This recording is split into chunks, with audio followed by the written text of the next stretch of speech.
Hello learners. So I had a really interesting question from one of my learners recently about phrasal verbs, and it's probably something that a lot of you struggle with or have thought about but haven't managed to verbalize. Okay, so as an English student, there are several things that you need to know about phrasal verbs. First of all, phrasal verbs consist of two or three different words. Okay, it's usually a verb plus an adverb and or a preposition. Okay, so for example, to find out, that means to discover. Okay, the tricky thing about phrasal verbs is that their meanings are quite often different from the original meaning of the verb. Okay, so to take over, for example, means to gain control over something or somebody. Okay, and then we also have transitive and intransitive phrasal verbs. Okay, so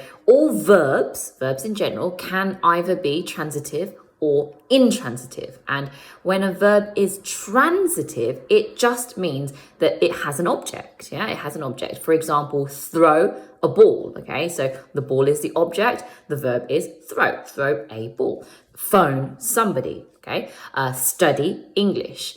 When a verb is intransitive, therefore, it doesn't have any type of object. So, for example, walk to school. There's no object there. Arrive on time.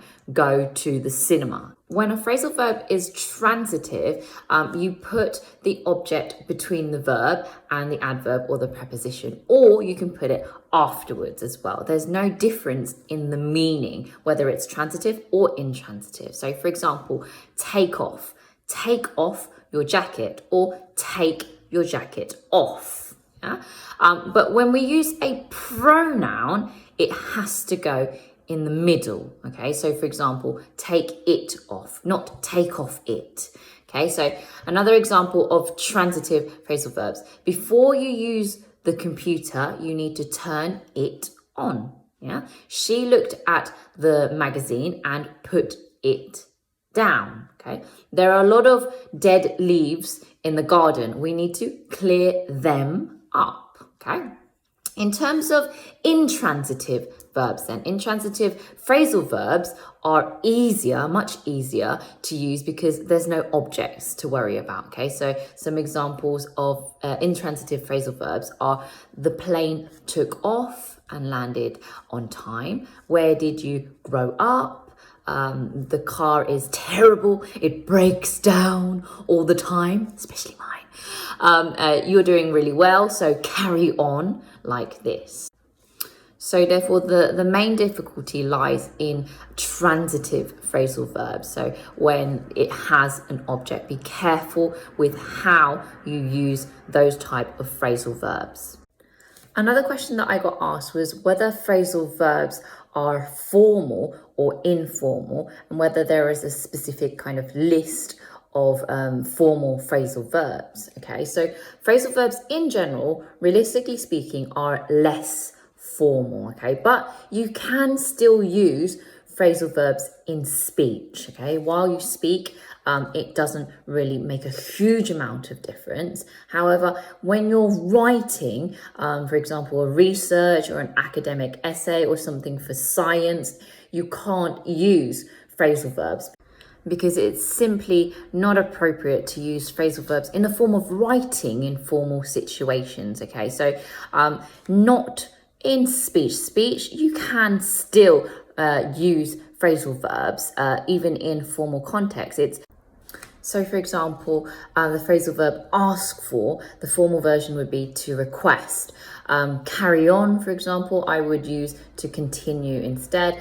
Give up, and I would use abandon, to abandon, instead of the phrasal verbs in those circumstances in the form of writing. However, in speech, it does seem still more natural and more fluent to use phrasal verbs while you're speaking, because the majority of the time, native people don't even realize they're using phrasal verbs while they're using it, because it's simply the most natural and fluent way to speak.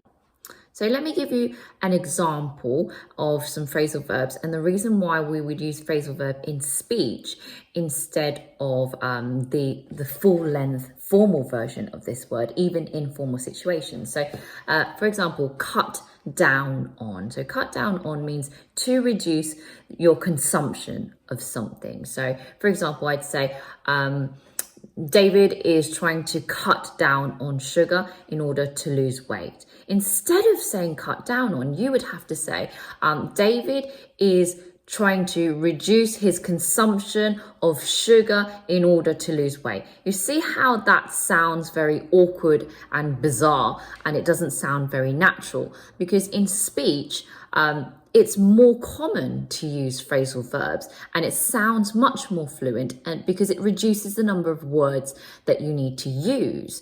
Give you another example, cut out. So cut out means to eliminate something from your diet. Okay, so the same as before, I'm going to cut out chocolate and beer from my diets. Okay, you would have to say, I am going to eliminate eating chocolate and beer from my diets. And you see how, although it's more formal, it's a much more long-winded way of saying what you want to say, and it sounds very robotic and it doesn't sound very natural. But if you think about it in a logical way, the way that we speak and the way that we write is different in any case. So if you were to consider the way that you speak in Spanish, for example, is not the exact way that you would write. So the same applies for phrasal verbs. The reason why we use phrasal verbs is because we sound much more natural and sound much more fluent, because it reduces the number of words that you use, and it's more colloquial, it's more friendly, and it's more emotionally connecting in many times.